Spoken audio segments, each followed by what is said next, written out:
Hey Rory, how are you? All right, how are you, mate? Good. Welcome to Australian Musician. Thanks. Whereabouts are you? I'm in Melbourne. Okay, cool. I'm Yeah. I'm well, down near Brighton. Okay. Hey Rory, you got this great new album, What You Believe In, out now, and you're bringing it to Australia in 2025, playing Bluesfest and some other shows. What are your memories of your last tour here and Bluesfest in particular? Oh wow, it was amazing actually. The last time we played there, we done it. When was the last time we were there? I'm gonna say it was 18? 2018. Yeah, you're right. Um, oh, do you know what? I remember waking up at about 5 a.m. and not really realizing actually where I was. And in the hotel that you stay at, it's right on the beach. Yeah. I was very, very jet lagged and feeling a little bit unsure of the couple of days ahead of me. But I went out and for a walk on the beach and had a little dip in the sea and rejuvenated myself. And then we went on site and I don't usually get to have that much time off when I'm at festivals because it's usually I just go in and play my gig and then we're off. But I went to see some bands. I had a really great time. It was like I actually got to enjoy the festival properly, Yeah. which is not something I ever really get to do, you know. And I think the highlight is we went to see like Gary Clark Jr. Um, and another band which I can't remember the name of, but it was fantastic. Yeah. Did you get to meet some other artists and hang out? Do you enjoy doing that? I do usually, but I didn't really meet anyone that year. Um, I tell a lie, I did, but my memory's bad. Um, the audience was fucking A class. Was just really great, Yeah. fantastic. Like I couldn't have asked for better. But Yeah. then I say I've been to tours a few times and played some gigs, but it's always to the same places. So this time around, I get to go to a couple of different places, which is nice. You know, Yeah. it's usually just Melbourne and the fact that we get to come back to Bluesfest and then we go and play Adelaide and Perth, which will be great. Yeah. So, what size band are you bringing out for this one? Well, that was a bit of a difficult choice because A, it's a long way to come. It's very, very expensive to get people over. But I sacrificed making any money from my tour to have the full band because I just there's something about we've always played live as a band and I don't like playing with any kind of backing tracks and stuff. That's not me. And if I'd have not brought my whole band, I would have had to sacrifice that. And it's just not something I'm willing to do musically. So, um, we're cutting even. We'll be all right. But Yeah. but the main thing is we get to come and play and have fun. Yeah. You know, and So, which songs off the new album are scrubbing up well on stage? um, I think my favourites at the moment are the kind of front of the album. It sounds really great. The Hideaway is my favourite to do live so far. We've just been rehearsing here the last couple of weeks. Um, and there's a song called The Right Way, which is the first track on the album. That's really fun to play. Um, there's a song called Iron, which I love. It sounds massive. And I don't know, man, we're just going to have a lot of fun playing the new record. It's nice to have something else in my arsenal, and then also like picking different songs from my back catalogue to play rather than because we've been playing those old songs for quite a long time. It's like going back into my back catalogue and thinking, oh well, let's pick some songs that we haven't played for a long time and play those. So, Yeah. Is it difficult to know how many of the new songs to put into the set? yeah, I don't want to bombard people with too much new material because that's sort of, especially when you play music festivals. I think at your own gigs, I'll play most of the album. I think, but at a music festival, I think to give people that much new material is quite difficult for an audience. So you know, maybe like 6 or 7 new songs, and then we'll play the ones that also people will want to hear. So Yeah. This is your third album, What You Believe In. Did you think much at the start about the kind of album you wanted to make, or it was more just dealing with a new bunch of songs? it's well, it kind of just starts off from where you're at in life, I guess, and then trying to write songs that represent that, and then also I've always worked the same way. I write songs and I write songs, and then I have sort of a bit of a light bulb moment, and then that spurs me on to write the rest of the record. You know, in this instance, I had a song called "The Right Way," which is this is the opening song, and I wrote it with this chap called Jamie Liddell, who's a fantastic, well, singer songwriter in his own right, but producer. And he was out in Nashville, and we'd worked on this song, and I just felt like it had the right warmth to it. It felt like it had this sort of air of sunshine about it. And it felt like we were sampling old 60s soul music when we didn't. We sampled our own playing, but it felt like that. And I was like, I feel like this is the right, it made me feel good. And that's what I wanted. So I think that spurred me on to write the rest of the album and produce it in the way that we did, you know. Yeah. I feel like it all has this kind of positive backdrop, whether or not the songs are kind of heavy or not. It feels uplifting, you know. Yeah. Do you set aside specific songwriting time in your day, or do you treat it like a job, or is it just when inspiration strikes? I kind of like how I usually work is I spend a lot of time at home just writing lyrics, but not necessarily songs. It'll be, when things come to me, I'll write them down, and I kind of have this big bank of lyrics that I just have on my phone or written down or whatever. And then I kind of have to set aside time for actual work for studio time because otherwise I get too distracted. Um, and then it's sort of like pieces of the puzzle. So I usually go to the studio with a bunch of stuff written, and then people will play, piano lines, more produced things or whatever it is, and I'll try and fit those pieces together. Yeah. Um, something that someone plays will make me think of something that I've written, and I think, well, that could go with that. Let's see how that works. So Yeah. that's kind of my process. Yeah. 12 songs on the album, 17 on the deluxe version. It's quite a bit of music. Would you call yourself prolific? Well, these days it's quite difficult because it seems that the way that people consume music is 40 seconds on a social media, and it's like it's very quick, and it seems difficult being like an album artist and wanting people to consume your music as a whole project. It almost seems a bit old fashioned now, but I have to have belief in that because that's the way I want to make music, and that's the way I'd really like my music to be heard.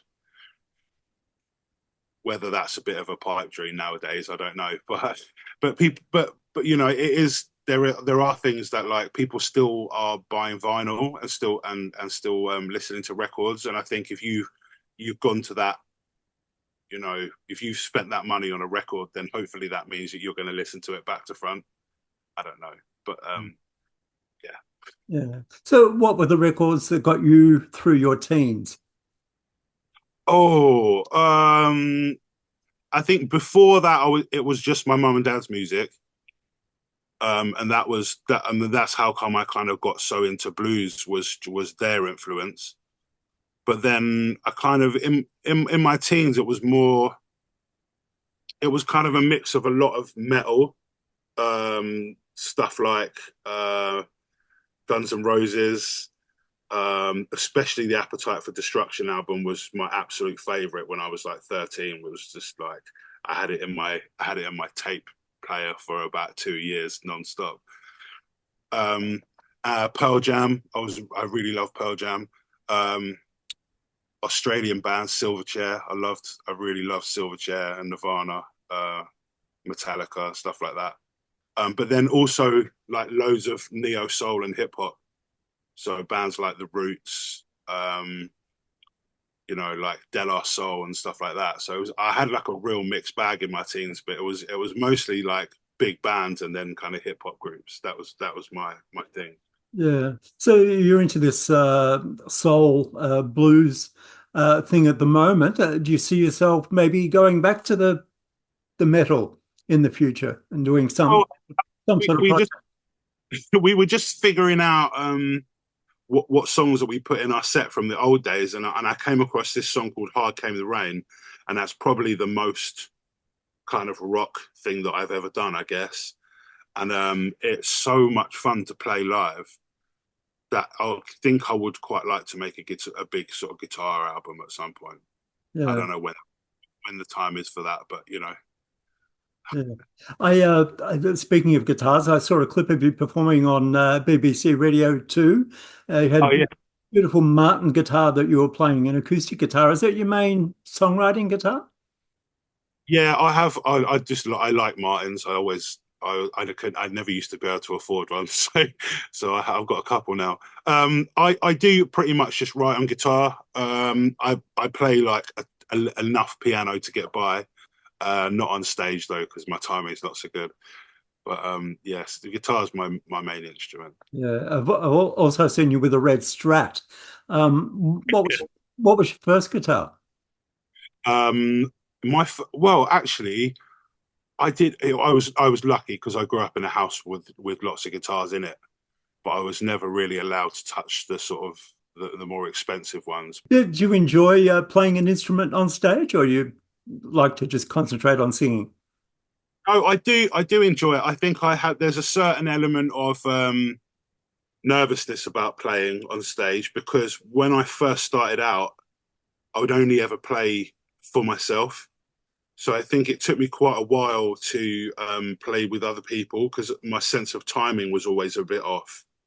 Because I think I would just play like old blues and stuff, and I would always just be in my own timing, and I'd never think about having to follow someone else or someone else having to follow me. So I think the more and more I play with my band, the easier and more confident I become. But yeah, I play a few songs on stage. I'm not a virtuoso, and I'm not about to start playing like Steve Vai licks or anything. But Yeah. I get by. Yeah, so you've got a bit of a home studio happening there. What are some of the tools you use in your song creation? Well, to be honest, the most I don't have a lot of I don't really produce that much, so the technical side of stuff isn't really me. But I like to use a lot of kind of old synths and stuff. I've got some nice sort of gear from the sort of 70s and 80s. I like I've got like a Juno 106, which is really cool. Um, like a like an old school Roland. It's called a 505. And then like a Jupiter as well, stuff like that. I like messing around on synths and stuff, and then just that and a really nice upright piano. And I think like it's good to have a few things in your songwriting process to spur you on sometimes. Yeah. Do you still have time to be a music fan and listen to other people's music?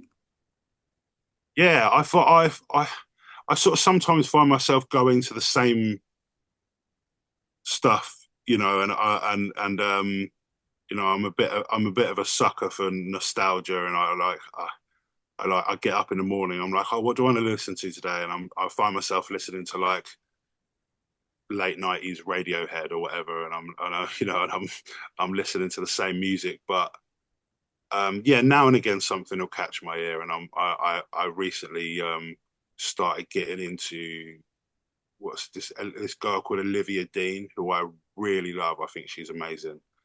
Um, so yeah, I do. I keep my ear open a little bit as much as I can. Yeah. One of the collaborations on the deluxe version of your album is with Calvin Harris. How did that collaboration happen? Well, I've been writing some songs for this record, and I had this ballad kind of song that I'd written, "Lovers in a Past Life," and it was just on a piano. I wrote it with this girl Cleo I know, and John, my friend John Green, and I think we just thought it was a really nice ballad, but it didn't really have legs at the time. It was like, I like the song, but I don't know where it goes. I have no idea what production wise what happens to this. So I phoned my A&R at Columbia, Julian, who's we get on really well, and I was like, Jules, I've got this song. I'm gonna send it to you. It seems like it's not a ballad. I don't know where it's gonna go. Maybe it's like a dance song.